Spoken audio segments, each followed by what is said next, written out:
Hello friends, welcome back to my channel. তোমরা দেখছো মায়ের নাকুর ব্লগ। অনেকদিন ধরে ভিডিও বানানো হয়ে উঠছিল না, এই শরীর খারাপ, একটু প্রবলেমের মধ্যে ছিলাম, সব কিছু মিলিয়ে।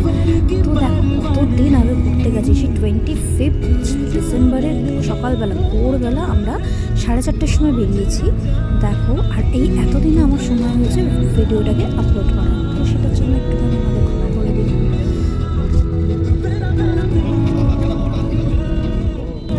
বেরিয়েছি আমি, আমার হাজব্যান্ড, আকু আর একটা দাদা, আমাদের কলেজের একটা দাদা, তার ওয়াইফ আর মেয়ে। ভোরবেলা আমরা যখন বেরিয়েছি পুরো অন্ধকার ছিল, এখন আলো উঠতে তাও বাইরে উঠতে দেখা যাচ্ছে। আর ক্রিসমাস তো চারদিকে অনেক কিছু সাজানো গোছানো আছে, ভালোও লাগছে ব্যাপারটা। তো খাবার দাবার বলতে সেরকমভাবে সকালবেলা ব্রেকফাস্ট করতে দাঁড়াবো না, কারণ আমরা অনেক খাবার নিয়েছি। আমি 25 পিস শুধু স্যান্ডউইচ বানিয়ে নিয়েছি, ডিম সিদ্ধ রয়েছে, বৌদি কেক নিয়েছে, আরও বিস্কিট, চিপস, মানে খাওয়ার কোনো ইয়ে নেই। আমাদের শুধু দুটো বড় ব্যাগ হয়েছে একটা গাড়ির মধ্যে, সবার লাগেজ সাথে দুটো শুধু খাবারের বড় বড় ব্যাগ হয়েছে, শুধু এই কদিন যেন রাস্তায় মুখ কোনোভাবে বন্ধ না থাকে আমার।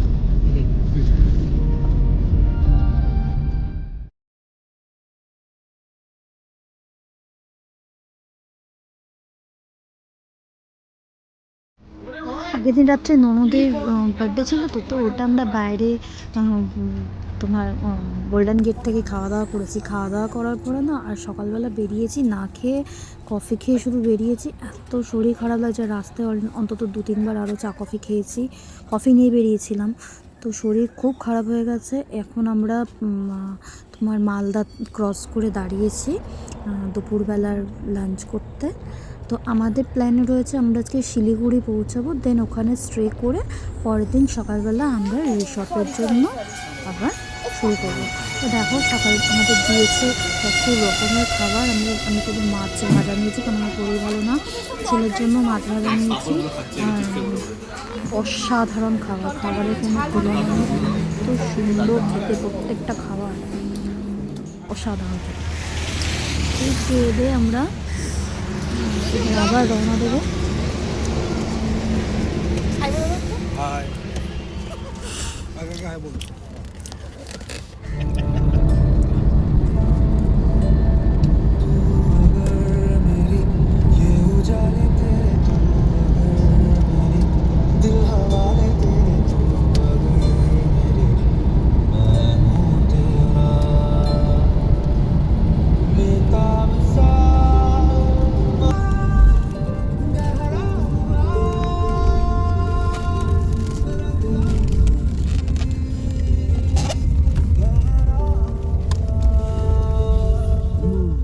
গাড়িতে ঘুরতে যাওয়া, সুতরাং ভিডিও বানানোর জন্য সত্যিই সেরকম কিছু নেই, শুধু আছে গাড়িতে ঘোরা আর শুধু চারদিকে সুন্দর সুন্দর মনোরম দৃশ্য।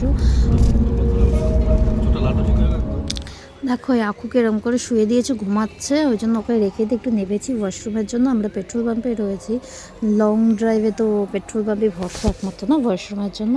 তো নেমে এই আমরা, তো যাই হোক মোটামুটি আমরা বিহার ঢুকে গেছি। তো এই ওয়াশরুম থেকে বেরিয়ে একটুখানি আগে এসে আমরা সবাই কফি খাচ্ছি, কোল্ড কফি এনেছিলাম সবার জন্য। আমরা সবাই মিলে কফি খাচ্ছি, খেয়ে দিয়ে দেন এখান থেকে এবার সন্ধ্যা মোটামুটি হয়ে আসছে, এখান থেকে সোজা টানা টানা টানা টানা আমরা শিলিগুড়ি পৌঁছাবো। আমরা অলরেডি শিলিগুড়িকে প্রায় ঢুকে গেছি। এখানে আমাদের এক ফ্রেন্ডের বাড়ি রয়েছে, তো আমরা সেখানেই স্টে করব। হোটেল নিয়েছিলাম প্রথমে, বাট ফ্রেন্ড বললো আমাদের বাড়িতে স্টে করে যা, তো ওখানেই স্টে করব। ওরা আমাদের জন্য খুব সুন্দর রান্না করে রেখেছে।